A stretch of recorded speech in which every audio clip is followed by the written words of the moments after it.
going to find out whether or not he's tapping us along or not.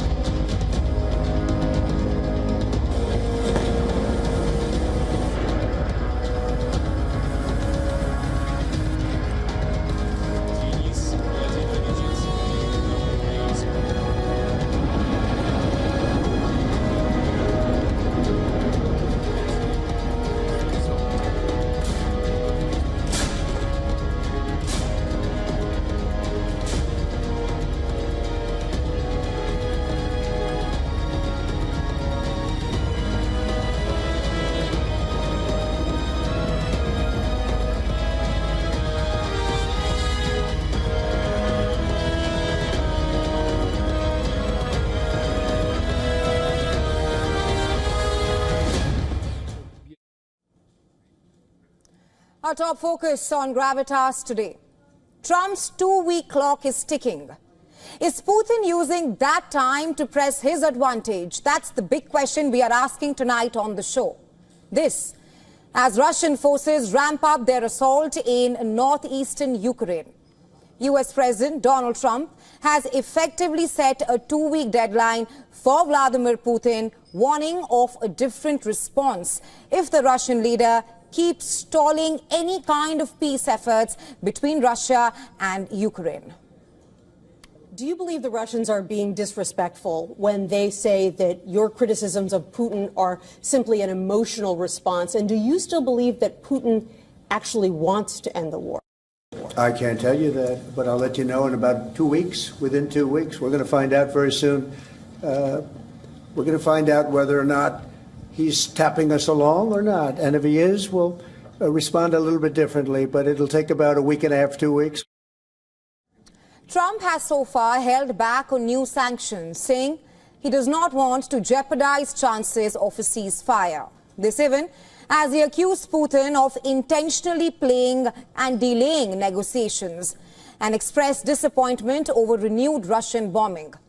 On the ground, the Kremlin seems to be using this supposed window to escalate, and that's by stretching Ukrainian defenses and seizing more territory before the rules of engagement possibly change. It's Thursday, but the tensions have been building since last Sunday. In the past few days, Russian missiles rained down on Ukraine's capital Kyiv, killing at least 13 people, including children, and injuring dozens more. These latest strikes are some of the largest and deadliest since the war began in 2022 and have continued through the week, with of course no signs of slowing down. And so, it wouldn't be a stretch to view Trump's statement against Russia and Russian President Vladimir Putin as a sort of warning. Trump has posted repeatedly on social media calling Putin absolutely crazy and accusing him of playing with fire, because behind those words you see is real frustration in Washington, D.C. Despite months of negotiations, including a 2-hour phone call with Putin that Trump said went very well, after that call, Putin claimed that he was ready to work on a memorandum for peace.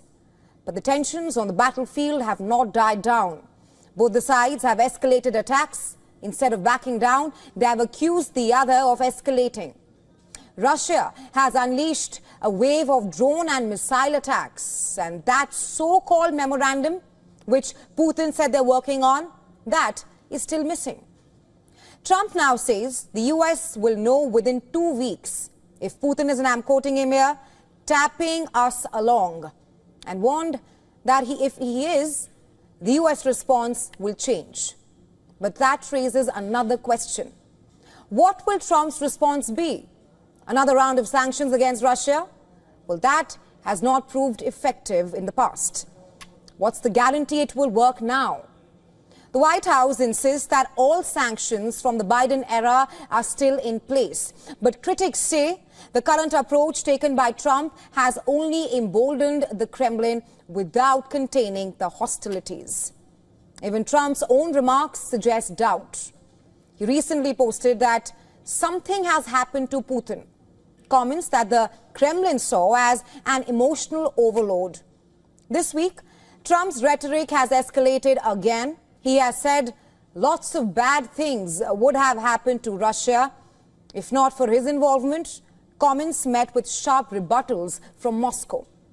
Putin's aide, Yuri Ushakov, reportedly called Trump not sufficiently informed and accused Ukraine of escalating what he described as terrorist attacks on Russian cities. But as the rhetoric heats up, so do the battlefield realities. On Thursday, the Kremlin said it was still waiting for a response from Ukraine, and that's on Russia's proposal to hold the next round of peace talks in Istanbul. The talks are meant to begin discussions on draft memorandums for a peace accord. Russia has also stated its demands for the ceasefire. So what exactly does Vladimir Putin want? According to reports, the demands are clear and sweeping. Number one, a written pledge from major Western powers explicitly ruling out any further NATO expansion to the east. That means no NATO membership for Ukraine. Number two, Putin wants Ukraine to remain neutral, not aligned with the West or NATO. And he also wants some Western sanctions lifted, especially those targeting the Russian economy. There's also a demand for the release of Russia's foreign frozen sovereign assets, billions locked up in Western banks. So where does Ukraine stand in all of this? Nowhere really. Ukraine's President Vladimir Zelensky has accused Moscow of dragging its feet and slammed it for delaying the peace process. So what's actually happening on the ground? The war grinds on. On Wednesday, Russia claimed it had captured 2 more Ukrainian settlements, one in Sumy and one in Donetsk. Ukraine responded with drone strikes targeting key Russian military industrial complexes that are a part of a broader drone war intensifying on both the sides. Russia says it intercepted nearly 300 Ukrainian drones overnight across multiple regions. Kiev, meanwhile, says it shot down 71 out of 88 drones and 6 missiles launched by Russia just hours earlier. So both the sides are clearly trading accusations of provocation, sabotage and escalation, and all this despite renewed diplomatic contact. Simply put, Putin is tightening his grip. Trump is running out of patience. And caught in the middle, Ukraine, which is bracing for whatever comes next. The next 2 weeks could determine whether this war finally moves towards peace or explodes into something far worse. Germany's new silence on arms is sending shockwaves. Kiev has secured over $6 billion in fresh military aid from Berlin. Germany says the money will be used for joint missile manufacturing, which will include long-range weapons. But the fate of Taurus remains a mystery. Russia vows a dramatic, asymmetric response if Germany crosses the red line. Clearly, the tensions are peaking. Our next report telling you more.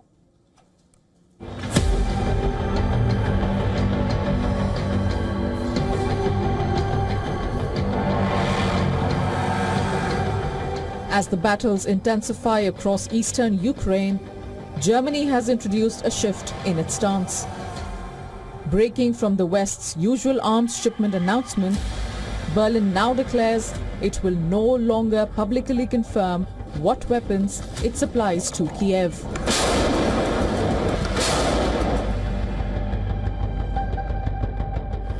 This seismic policy shift comes after fierce clashes around Kharkiv and Donetsk, where Russia is pushing hard, sensing cracks in Western unity. But Berlin's stance is now enraging Moscow. We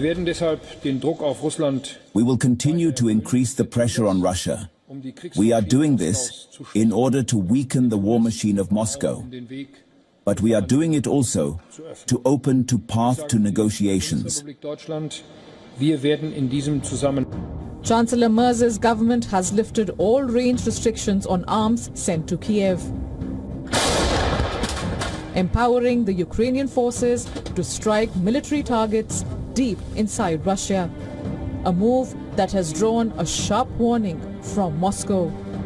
Yet, Merz maintains a strategic silence on the most potent weapon in Germany's arsenal, the Taurus missile. The Taurus is a game changer. With a range exceeding 500 kilometers, it can hit fortified bunkers and command centers. Targets previously considered out of reach for Ukrainian forces. Now, if Germany sends Taurus, then Ukraine can use it to target the Russian capital. The missile's advanced navigation and bunker-busting warhead makes it a nightmare for Russian planners, who have spent months preparing electronic countermeasures in anticipation of its arrival. The Kremlin warns any Ukrainian strike using German Taurus missiles will be treated as Germany's direct involvement in the war. So Germany's direct involvement in the war is already clear. Germany is sliding down the same trajectory it followed a couple of times in the last century, down towards its collapse. I hope that responsible politicians in this country will make right conclusions and stop the madness after all. Moscow is sharpening the tone. The deputy head of Russian Parliament Duma says that the Russian forces will shoot down the Taurus and have Germany in its crosshairs for its introduction. But with Germany refusing to name the weapons it will supply to Ukraine, the retaliation becomes a guessing game. This is a dangerous new precedent. The West has always underscored transparency as a signal of its resolve in its support for Ukraine. Now, as Germany flips the script, Moscow is being left to imagine the worst. In geopolitics, silence can speak louder than any explosion. Bureau Report, WION World is One.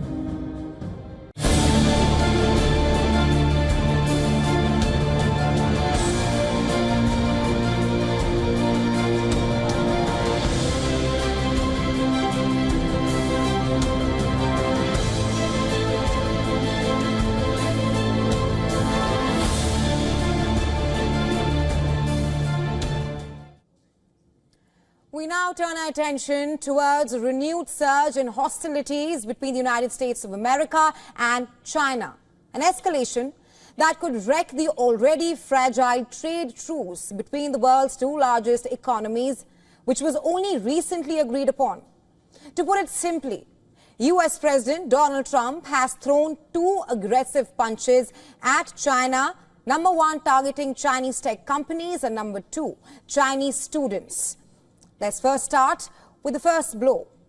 China's semiconductor ambitions and its ability to develop cutting-edge AI, artificial intelligence chips, have taken a major hit. The Trump administration has told American software companies to immediately stop selling software used to design semiconductors to China. Software that are extremely important, essential for making advanced chips used to power practically every electronic device, from smartphones, computers, automobiles, and home appliances. So without access to the American software, China's dream of achieving tech self-reliance, that suffers a major setback. And this is not an isolated move. The White House had already made it rather harder for Chinese companies to get their hands on cutting-edge chips. Last month, the US limited AI-specific NVIDIA chip exports for the Chinese market, while at the start of this month, the US warned companies against using AI chips made by Chinese tech giant Huawei, citing violation of US export laws. So what's at stake for China amid all of this? Well, the answer is a lot. A lot is at stake for China at this point of time. AI, quantum computing, and even military innovation all depend on advanced chips.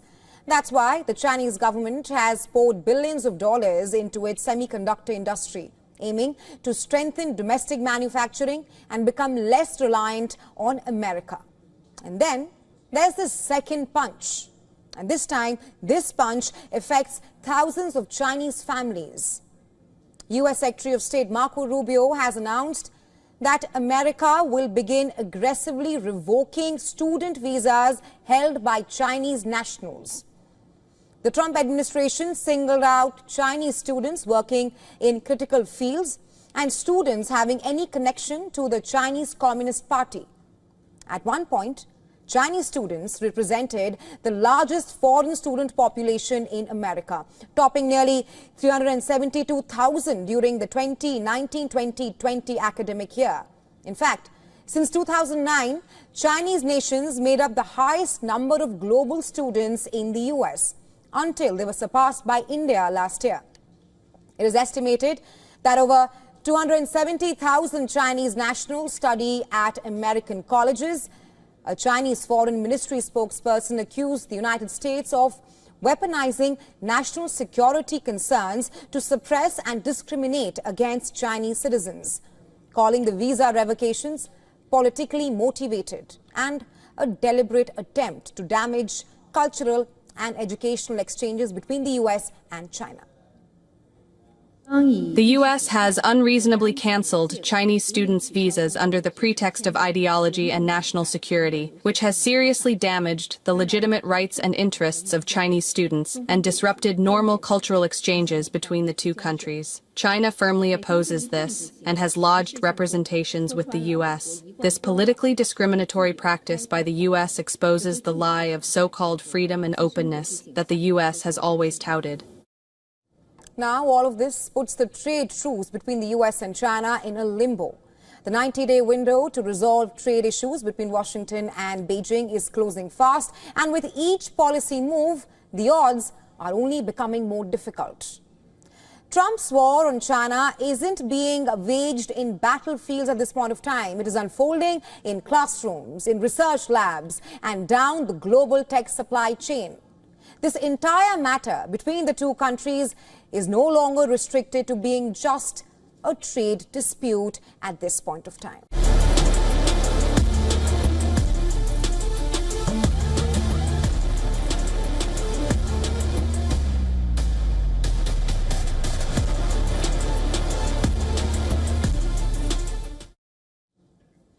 US President Donald Trump's tariff measures kicked up a storm in global markets when they were announced in early April. What followed after that was panic, power games, economic setbacks, and full-blown trade wars with some of America's crucial trading partners. But the question we ask tonight is, can tariffs or trade wars actually stop wars? Well, arguing in the court, Trump's officials said that tariffs were crucial tools in managing global conflicts and trade. Well, here's what happened. Taking the wind out of what was rather Trump's sweeping and volatile global tariff moves, the Court of International Trade ruled that Trump exceeded his authority in imposing tariffs on all imported goods. It called an immediate halt to his signature trade war policy.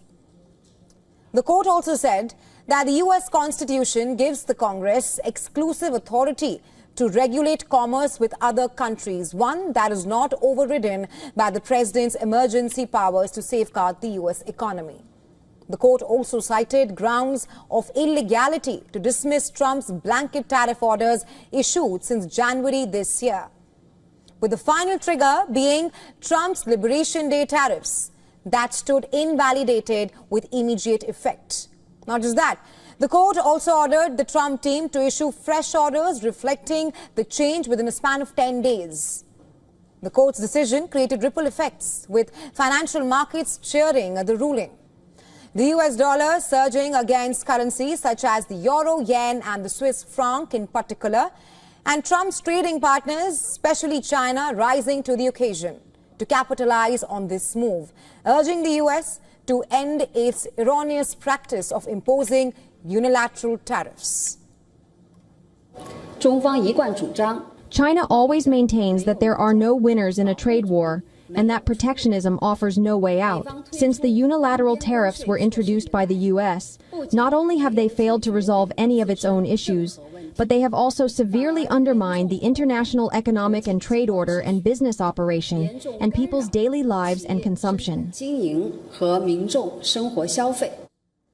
And coming back to the question of trade used as a tool to stop conflict, what did Trump's officials specifically mean with that? Well, representing Trump in the court, Secretary of State and National Security Advisor Marco Rubio Commerce Secretary Howard Lutnick, Treasury Secretary Scott Bessent, and U.S. Trade Representative Jameson Greer claimed that Trump used tariffs and trade to ease tensions between India and Pakistan and to pressure China into trade talks.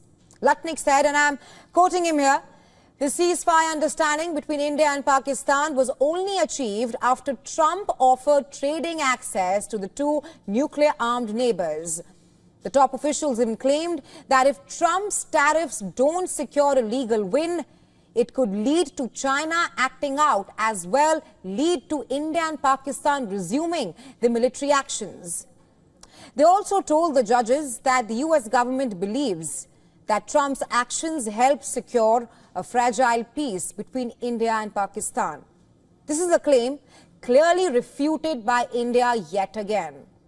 Responding to this, India asserted its position that arriving at a ceasefire understanding with Pakistan after Operation Sindoor was not linked to any discussions on trade with the U.S. Addressing a press briefing, India's Ministry of External Affairs spokesperson Randhir Jaiswal said India's position on U.S. claims has been well articulated. Take a listen.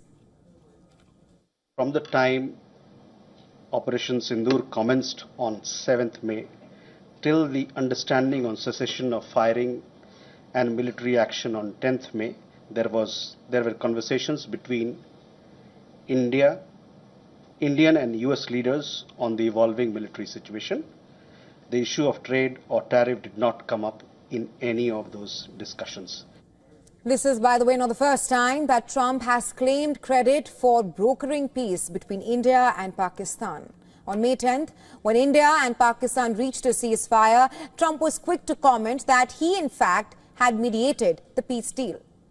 On April 2nd, Trump imposed import duties on most of U.S.'s trading partners. A 10% baseline tariff was placed on most countries, along with steeper reciprocal tariffs handed down to dozens of nations and blocs, including the EU, UK, Canada, Mexico and China, as well as India. For Chinese goods, the reciprocal tariffs were raised to 145%, that were later brought down to 30%. During the 90-day tariff pause with China too, reducing its tariffs on U.S. imports to 10%. The UK and the US have also announced a deal on lower tariffs between the two governments. And now the current ruling seeks to overhaul much of Trump's tariff measures in the pipeline, potentially ushering in major changes. It's interesting because the court has said that the president sort of overstepped in that he used emergency powers being trade deficits. Which, you know, are really not an emergency at all in economics. But that probably means, you know, perhaps if he puts economic sanctions on Russia or Iran, to what extent can the courts interfere in that? They may decide that sanctions is of, you know, geopolitical significance, but tariffs are not. So it does get us into some murky waters, I think, legally into what's the role of the president and the Congress as opposed to the courts. So what will the Trump team do next? The Trump administration says it intends to appeal the ruling to the Federal Circuit Court of Appeals. Experts also say that Trump could seek other routes to deploy additional tariffs, which means that the final word is yet to be said for global trade as well as the markets.